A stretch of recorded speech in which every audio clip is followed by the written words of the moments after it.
All right, on today's show, everybody, a quick disclaimer before we begin. So, David Ramil and I recorded this podcast Tuesday afternoon, and unfortunately, the software that we used lost the video component of all of this. So, as always, you could find the podcast wherever you get podcasts, on Apple Podcasts, Spotify, Odyssey, wherever you listen. And we will be posting the audio portion of it here on our YouTube page because you guys always expect the show to be posted here as well. So that's the disclaimer. What we'll get into on the show is what Boston's pursuit of Kevin Durant means for the Miami Heat and whether or not this really is the market shift that maybe the Brooklyn Nets have been waiting for. And if Kevin Durant is not coming to Miami, where that leaves the Heat now and whether or not they should consider a pursuit of Kyrie Irving instead. All of that and more coming up on today's episode of Locked On Heat. You are Locked On Heat, your daily Miami Heat podcast. Part of the Locked On Podcast Network, your team every day. Hello, Heat Nation. It's a Wednesday edition of Locked On Heat, your daily podcast covering all things Miami Heat. However you may be listening on YouTube, Odyssey, or on your favorite podcast app, thank you so much for making us your first listen every day. I'm David Ramil, and with me, as always, is my co-host, Wes Goldberg. We're still talking about the Kevin Durant trade because I think that's still the future for the NBA at this point. Everything's kind of on hold, and there's no reason for anything to shake out immediately. But Miami's short-term future is definitely surrounded by doubt because the Durant trade has yet to finalize. They can't make any additional moves. And so we're going to take another deep dive into what could happen with Durant and whether or not Jaylen Brown is an attainable player for the Miami Heat. We'll look at another player on the Nets roster that might be an option for the Heat. But let's take another circling back around the Durant trade here and continue to break it all down. You had some thoughts on KD and what might happen there with the Nets. Yeah, I mean, the way we kind of keep framing this thing is, at what point does something on the market happen to where it does kind of cause a Kevin Durant trade to take place? Because right now, we don't really know anything. Nothing has really changed. Kevin Durant, according to reporting, has not backed off of his stance to want to get traded. Right. According to Brian Windhorst, this Boston offer has been weeks old. It's not even relatively a new thing. And we talked about all that yesterday. But in thinking about it since then, I kind of wonder, was the report the thing that could change stuff for Brooklyn? Is that sort of, and when I say that, I mean, like, why would this report come out now? Right. And to me, I'm thinking it kind of feels like maybe the Brooklyn Nets are able to now expand the pool of trade partners beyond Kevin Durant's initial list of preferred destinations, which was Miami and Phoenix. Now, a big part of that is probably the fact that Phoenix can no longer trade DeAndre Ayton, and that Miami so far has only offered Tyler Herro contracts and draft picks, while Brooklyn reportedly wants Bam Adebayo, and Miami reportedly does not want to give them Bam Adebayo. So now Brooklyn is sitting here like, well, we don't like any of this stuff. And I wonder if maybe Brooklyn's front office, it feels like they could get buy-in from Kevin Durant to say, you know what, if it's Boston, could you be happy there? Could you make Boston comfortable enough for them to part with a really good young player in Jaylen Brown to where they don't think that you're a flight risk a year or two from now anyway? And so I do wonder if just the report coming out now is basically showing us that, hey, it's not just Miami and Phoenix on Durant's list of preferred destinations, that maybe he's more willing to go elsewhere. Maybe it's Boston. Maybe it's somewhere else. I don't know. But if you're expanding the pool, all of a sudden Miami's chances of landing KD just get that much harder. At this point, Brooklyn is under no obligation to send Durant anywhere that he prefers to go. Like, it made sense on paper in terms of, that the Nets or other teams, that the Suns and other teams that were on his wish list would have a nice proposed return in exchange for Durant services. Like, if you could have included Ayton in a sign-and trade and things of that sort, it would have worked out pretty well. Because, again, for the Nets' perspective, you're getting a nice young player, somebody you can continue to build around. And so it makes a lot of sense there. But they're under no obligation to send him to any team that he prefers going to. And so why not open that pool up to other teams? And one of the names that I've been hearing is the New Orleans Pelicans. And their hesitancy to include the next Kevin Durant and Brandon Ingram in a possibility, in a possible trade there. Of course, there's always the Raptors. There's other teams as well. I don't even know exactly what we're kind of looking at here, except that to say that Miami's chances, as you said, are significantly worse than they have been, and that's kind of pessimistic, but it's also realistic. I think it's also time to consider that Miami might have to look elsewhere because Mitchell seems completely off the table. If Danny Ainge is just looking for a treasure trove of draft picks that Miami doesn't have to offer, then they're out of that potential deal. And if Durant is just, if Brooklyn is looking elsewhere and if the Heat can't keep up with what the Celtics' current offer on the table is, then yes, they also have to move on and look elsewhere as well. Yeah, and it's not. And you're right. The Nets have no obligation to trade Kevin Durant to where Kevin Durant wants to go, nor do they have an obligation to trade Kevin Durant. Period. He's under contract for 4 years. Right. They could let this go into training camp in the regular season and try to call his bluff and say, "Oh, really? You're just going to sit out a whole year in the middle of, at the tail end of your prime after you already had to sit out a full year a couple of years ago because of the Achilles injury? All right, bet. We'll see." And so I think that could also be part of it. But, it's not necessarily an obligation to that the Nets have, but it is part of when you're the trade calculus here, because if you're the other team and you don't feel like Kevin Durant would be happy with you, just like he wasn't happy in Oklahoma City or he was not happy in Golden State and he ended up not being happy in Brooklyn, he soured on all of those places. And so if you're Boston, New Orleans, Toronto, Miami, name the team that's trading for Kevin Durant, you have to feel some sort of sense of security in that, Kevin Durant's not going to just about face a year from now and ask to get traded again. It's different, though. Like the move to Golden State was totally understandable. I know he's been criticized for it a lot, but the pressure that athletes are put under to secure a championship in order to define their legacy. Again, we're kind of talking in these terms about Kevin Durant, a generational type player. I think a top 10 player in NBA history. And everybody's kind of like, well, do you really even want to trade for Kevin Durant? Like, you've got Celtics fans going, no, JB's our guy. We're not trading him for KD. I think that's fair. What? We're doing the same thing on this show with Bam Adebayo. Bam Adebayo will never be one of the best 15 players of all time. It's just not going to happen. That's fair. And yet Kevin Durant is sitting there. We're doing the same thing, but I think it is fair when you say, okay, when you consider all that it takes to give up for Kevin Durant, and you don't know, about his injury history. He's played 90 games over the last 2 years. Do you trust him? Yeah, all the situations were different, but ultimately he found different reasons to become unhappy in his last 3 teams. Why would you trust Kevin Durant to remain happy with you? I've never understood his motivation, aside from his nobody decision. Does. Yeah, his decision to go to Golden State is one thing. Like that, you need a championship. Sure. That's the team best suited to provide that. And yet he leaves a couple of years later because, the whole experiment was done. He wants to go join, theoretically, his friend Kyrie Irving in Brooklyn. And then a couple of years from now, then you realize, that situation wasn't as great. I didn't want this anyway. I'm unhappy here. So I guess there are some concerns. Like KD has been very hard to understand over the last few seasons of his career. Maybe he's always been difficult to understand. Like there was this impression of him as the good guy, the nice guy, their adopted son over in Oklahoma City. Yeah.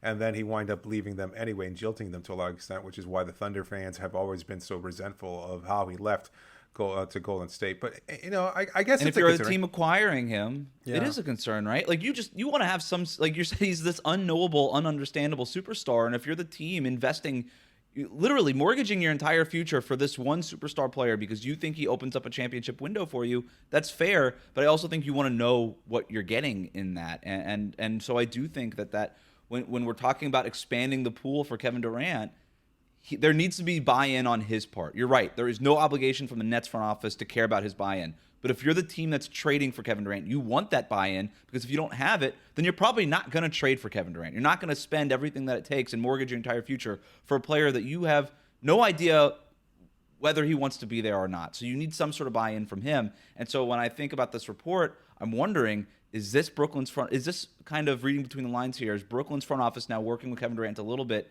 to try to get him to expand that pool so that they can get the return that they've been looking for, which they have not been able to get from Phoenix or Miami so far?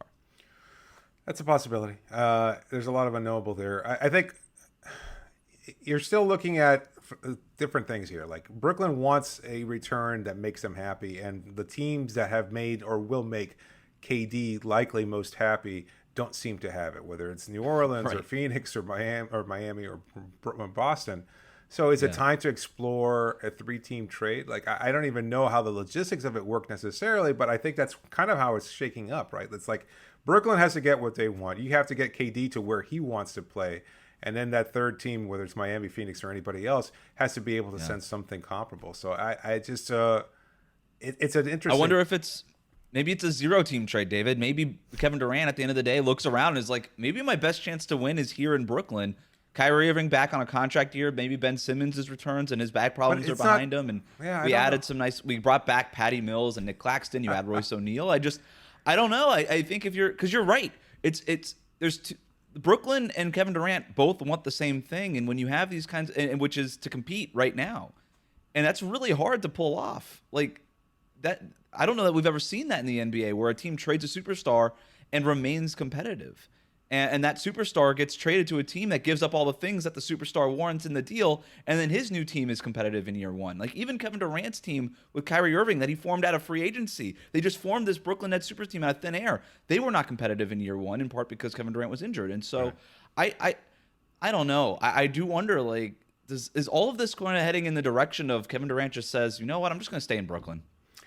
We'll continue debating that in the next segment because I think there's some other possibilities there that involve a teammate of KD's and somebody that maybe Miami should look into acquiring. But before we do that, just a reminder that BetOnline.net is the fastest and easiest way to check in on all your betting needs. Find all your favorite sports and events on the #1 online source for odds, lines, and games. Find reviews and news of every league, including Major League Baseball, the NFL, NBA, NHL, esports, and even golf. BetOnline continues to be the top online resource for all your sports wagering information, from live in-game betting, scores, and podcasts.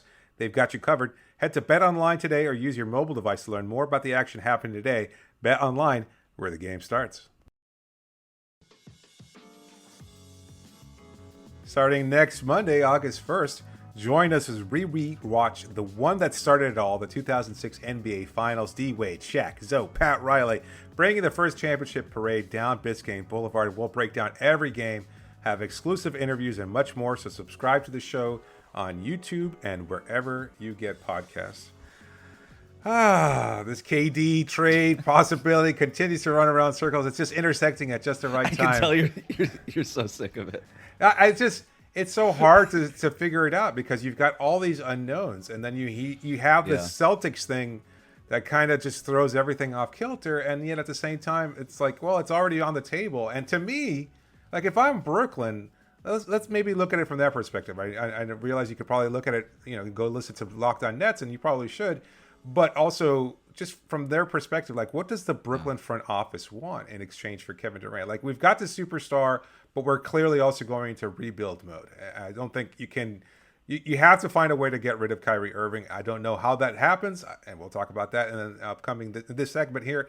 But you're also looking at moving on from KD and trying to get something in return. The Rudy Gobert situation, like we keep saying, they've set the bar, and yet I also don't think it's reachable. Like you're not getting that. I don't think Utah is getting that for Donovan Mitchell either. Like and that's a good point. And everybody keeps pointing to the 5 first-round picks, but also what Utah got back from a player perspective was just a bunch of nice-ish role players. Like Jared Vanderbilt's nice, but we're talking about when we're talking about Brooklyn and the potential return for Kevin Durant, I don't think we could start at the 5 first-round picks. And I do think this is worth pointing out, and it's good by you because it's not the same thing. It's not the same comparison. You're talking about including a guy like Tyler Herro, Mikal Bridges, Jaylen Brown, name the young player. That's way better than any individual player that Minnesota got, or I'm sorry, that Utah got. And so, they needed the 5 first-round picks. But what would Jaylen Brown be worth in a trade right now? Like first-round picks, 3 first-round picks, probably something like that. Yeah. Okay, so dock those 3 first-round picks from the return that Brooklyn's getting for Kevin Durant. It's Jaylen Brown, maybe 2 first-round picks, Marcus Smart, Derek White, like whatever else you need to fill in the blanks with. But the same goes for the Heat. Like what's Tyler Herro worth? 2 first-round picks, something like that. I don't know. 2 unprotected picks. So dock those picks. And so Miami, can you trade Tyler Herro 3 first-round picks and some role players? Yeah, that's probably equal value to what the Gobert trade netted Utah. It's just we're not talking about Gobert. We're still talking about Kevin Durant right now. And so you got to – that's the starting point if you want to match the Gobert stuff, but it's going to take a little bit more. And I don't know. If I'm Brooklyn, I think Jaylen Brown's nice, but am I winning a championship with Jaylen Brown as my best player? I don't think so. Not anytime soon, no. Absolutely not. He's not your number one. However, it brings up an interesting question. Like, if you're kind of low on Tyler Herro, and I don't think that this Heat front office is necessarily, would you consider throwing Tyler and maybe a pick or two in exchange for Jaylen Brown? Let's say a 3-team trade where they send Brown to Brooklyn, but Miami sends something in exchange for Jaylen Brown. Would that make Miami a better team on paper than if they have Tyler Herro on the roster? So Durant goes to Boston in this situation, and Tyler Herro ends up in Brooklyn? Yes. I don't know, but like, I still don't know why Brooklyn would do that. If they really wanted Tyler Herro that bad, why get Boston involved in the first place? Because they could get more. They get Derek White, they get picks there, they get Miami. Yeah, so they wind up getting a total of like, the pick swaps that everybody's like. The Boston proposed trade, as it was laid out by Adrian Wojnarowski, is Derek White, Jaylen Brown, 3 first-round picks, and 2 potential pick swaps. So that's a pretty substantial package for KD. Yeah. Not enough. Now you throw in 2 first-round picks and Tyler Herro and take out Jaylen Brown from the equation because he winds up in Miami. That seems like a pretty good net return there. So you're looking at now. It's a lot of draft picks, and I guess now we're just coming back down to, what does Brooklyn want? Do they want a bunch of draft picks? How much do they value Tyler Herro versus Jaylen Brown and vice versa? I don't know. Maybe. I don't see Miami making that kind of move if they're not getting Durant or Donovan Mitchell or a superstar. And look, I like Jaylen Brown. He's a really good player, but he's not that. And so I just don't see the Heat doing all of that just to get Jaylen Brown. Yeah, it does seem a little unlikely there. I'm just trying to think, how Miami can position themselves here to make improvements to their roster and not necessarily acquire KD or Mitchell. Because again, it seems more and more likely that each of those. I'm sorry. I have an idea. We haven't talked about. Oh, well, let's hear it. If it looks like Kevin Durant is not coming to Miami, and it certainly looks like Donovan Mitchell it's a matter of when, not if, he ends up on the Knicks. Then if you're the Heat and you're just sort of sitting here, is it time to call Brooklyn about Kyrie Irving? Because, again, if you're not in on KD and you're not in on Donovan Mitchell, I don't know what star is available outside of those 3 guys. And if you're Miami, there's not a whole lot of risk in Kyrie Irving, and that's saying a lot because, and first of all, I'll lay it out here, and I don't think it's a secret. I'm not a fan of Kyrie Irving. I don't trust him to show up to work. I don't like how he handled the last few years, dating back to getting out of Cleveland and everything else. And it's not anything about his politics or any of the weird stuff he says. It's just, I know that if I'm working with somebody, that he's not a guy that I would want to work with because I don't know if he's showing up to work every single day. That said, he's in a contract year. He did not get the long-term extension that he was looking for this past summer, in part because Brooklyn does not trust him to show up to work. And so if you're Kyrie Irving, you're going to a contract year with a whole lot of incentive to show up to work, at least for a season, because you know that next summer you're up for a contract and you want to get the best contract possible. The vaccination stuff is in the past now. It's not going to be an issue with Kyrie Irving. So in that regard, it is pretty little risk. And if all it costs you, if you're the Heat, is Kyle Lowry and maybe a first-round pick, because I don't think the Heat would have to include Bam. I don't think that they'd have to trade Tyler Herro because there's only one team in the league that wants Kyrie Irving, and it's the Lakers, and all they can offer is Russell Westbrook and a draft pick, and they're reluctant to offer the draft picks. So if you just compare offers, if we're having to move Kyrie Irving and we're the Brooklyn Nets, give me Kyle Lowry and a first-round pick every day of the week over having to deal with this Russell Westbrook situation where you're trading one problem for another. Kyle Lowry is far from a problem, and you're getting a nice draft pick out of it as well.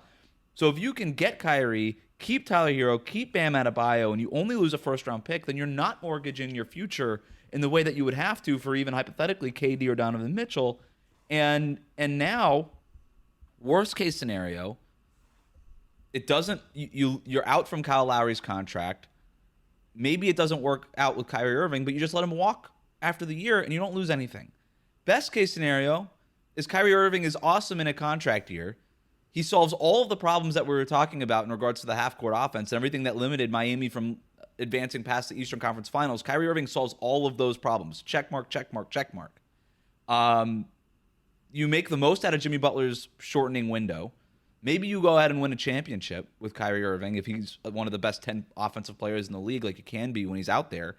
And then you could still just let him walk away for nothing. If you don't trust him long-term for a large, long-term lucrative salary, you could still just let him walk. You basically trade for him as an assassin, kind of do the whole Kawhi Toronto Raptors thing. Say, okay, thanks for the memories, and you let him walk to some other sucker that's going to pay him a whole lot of money over a whole bunch of years, and you still have Bam Adebayo, you still have Tyler Herro. You've made the most out of the Jimmy Butler window because now you've won a championship potentially, I guess, again, best case scenario, and now you could start looking forward to the Bam Tyler Herro window because you have not mortgaged your future and you have made a most of the Jimmy Butler window, and everything after that is just gravy. Possibly. There are other things to consider because there's other relationships that might impact Miami's ability to pull that trade off. And I think we'll save that for the next segment because it's worth exploring. But just a reminder, you're listening to Locked On Heat.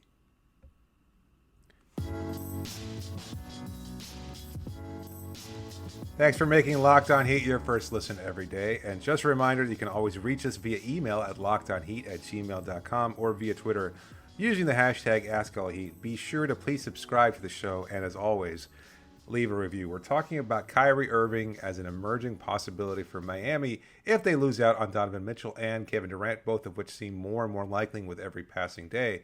And Irving is a possibility. You floated the proposed or just theoretical trade package of Kyle Lowry and a pick. I don't know that can happen. Like, I understand you're going to have to get incredible buy-in from Jimmy Butler in order to pull that off. You have to have incredible buy-in from Jimmy Butler because of their closeness to that relationship between him and Kyle. Like, I think you could possibly make an appeal to Kyle in the sense that, you know, he's closer to his Philadelphia home, brings him together to family. But by and large, I think you just need Jimmy's approval and him authorizing this kind of a trade because he Lowry doesn't come to Miami without Jimmy and that friendship there. And I think Jimmy would absolutely still believes in Kyle and his ability to play. There's just a close friendship there. They just work well together on and off the court. So I just don't know that Jimmy prefers Kyrie Irving over one of his best friends in the NBA. And I know that there's a connection there. Like, he's long said that he's approved of Kyrie Irving, that he likes his style of play and everything else. And maybe they could even find a way to get along and be harmonious and recognize, look, I need to win a title more than I need to keep my friendship with Kyle Lowry in Miami. But that just seems really, really unlikely. I just don't see it. I don't know. I'm having a hard time. You're right. You have to get buy-in from Jimmy Butler and Bam Adebayo and Eric Spoelstra and say, hey, with all the baggage that Kyrie Irving comes with, are you good with this for a year? And are you good with trading somebody like Kyle Lowry who carries so much admiration in that locker room, and especially, like you said, with your star player, Jimmy Butler? Yeah, you have to get the star player sign off on that. Absolutely. All I'm doing in bringing up the Kyrie Irving thing is on paper, it does make a lot of sense. And again, it pains me to say that because I'm not a fan of Kyrie Irving's game. He really annoys me. But I also have to recognize that he could be the best option available for Miami if you're trying to make some sort of big kind of move. Now, does it make Miami substantially better? Like, I mean, we keep theorizing this. Okay, you believe it does. Like, if we're talking about, and as we have in recent episodes, Tyler Herro continues to improve. Bam continues to improve. They make incremental leaps. You get a better in shape, more engaged Kyle Lowry that doesn't have the issues that cropped up last season. And he's able to contribute at the level that he did or better throughout most of the regular season and in the playoffs where it matters most. And then considering what you're risking with Kyrie Irving, like, is that worth the move there? And I'm not so sure that it is. Like, I think it's a there's no risk there because all you're doing is losing Kyle Lowry. And look, I really like Kyle Lowry. I do. But when you consider his age and his future with the team, there's not a whole lot of risk there. And the best case scenario is that Kyrie Irving does make you better because best version of Kyrie Irving, who's fully engaged, is a top 15 player and probably one of the best 5 offensive players in the league. And I think what he does from a spacing perspective, from a ball handling perspective, I mean, I think the domino effect offensively is so great. And when you kind of put him on a team with Jimmy Butler and Bam Adebayo and the great defenders that are on this team, I think he could be really useful. And I think Kyrie Irving, when he's really trying, is actually an average defender at his position, which isn't bad. But it's not as bad as people make it out to be. Right. He is undersized. But yeah, I just The way I guess I'm looking at it is there's a 0% chance that the Heat win the championship this year if they don't make a move. And if you do take a big swing and you trade Kyle Lowry for Kyrie Irving, I don't know that you have a really great chance of winning the championship, especially if we're talking about in this scenario Kevin Durant ends up on Boston or whatever. Yeah. But I do think you have more of a chance if it all works out. Yeah, it could go up in flames. Kyrie Irving can find another reason not to play, as he always does. If that's the case, you just say, all right, cool, goodbye. 1 year and it was it and didn't work out. See you later. We'll go in another direction. I love it. I love it. Like, I know I'm completely alienating half of our listenership here, but I really enjoy that sort of dramatic. I know a lot of it might be artificial or contrived, and that's okay. Like, what, stir the pot. I just finished reading the Bill Russell autobiography, and there's no player has been so conflicting throughout NBA history as Bill Russell. Like, that guy, like, everybody identifies as him as a winner. He was arrogant and happy and miserable and joyful all in the same breath. So why not bring in a player like that here on this roster? Having said all that, I also think that there's a secondary move that we talked about here when you had first mentioned Kyrie Irving, which is the possibility of trading for Miles Turner. So now we're looking at a potential upgraded roster of Kyrie Irving. You keep Tyler Herro, you keep Jimmy Butler, you move Bam down to the 4, and you've got Miles Turner at the 5, and you wind up giving up less than you would have for Kevin Durant. Is that a better roster on paper than this current version of the Heat roster? Yes, pretty clearly. Is it enough to compete with a Boston led by Kevin Durant? I think so. I think you've got the size advantage now. You've got depth. You didn't give up a whole heck of a lot. Again, I think it's a really, you're talking about low-cost trades that upgrade you in positions of need. And I think that's the kind of moves that Pat Riley has historically made. Not just swinging for the fences, but also saying, you know what, I can get value deals done here and there and get the players that's what Jimmy Butler was, right? Yeah. That was a low-cost deal. It cost Josh Richardson, a nice young player that everybody liked. But, it was a low-cost deal. And that nobody remembers now. Right, exactly. And, it does. Like, if you're not giving up the whole kit caboodle for Kevin Durant, then that means you have that whole all those future picks and the young things and everything that we're talking about as far as the assets that they would use in a Durant deal. You still have most of that stuff if you don't do the Durant deal and you do a Kyrie Irving deal. And so maybe it costs you, one first-round pick for Kyrie Irving and one first-round pick for Miles Turner or Harrison Barnes or John Collins, or just name the other player that you could use to fill in as a fifth starter. Maybe you can make that sort of your quote-unquote all-in type of move, because now you have all those picks that are still available to you, and you can unlock that other pick from Oklahoma City if you really wanted to do that.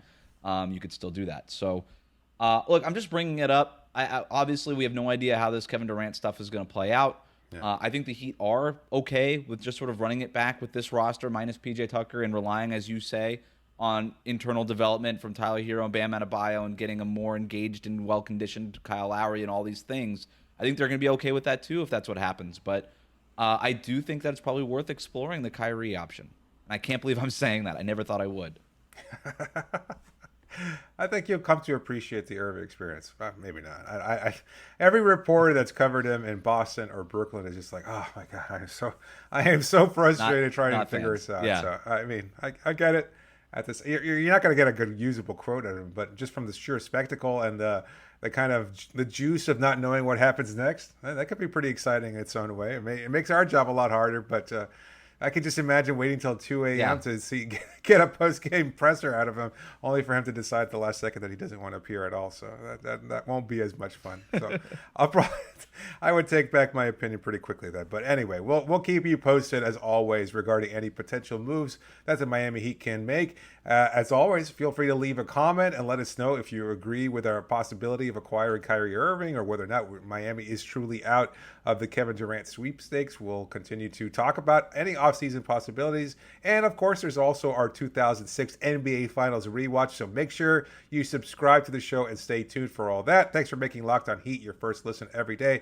Make sure to subscribe to Locked On NBA, your daily update in 30 minutes or less from all the news and notes around the NBA. This is David Ramil signing off for now. Thanks so much for joining me, Wes. Wrap it up, B.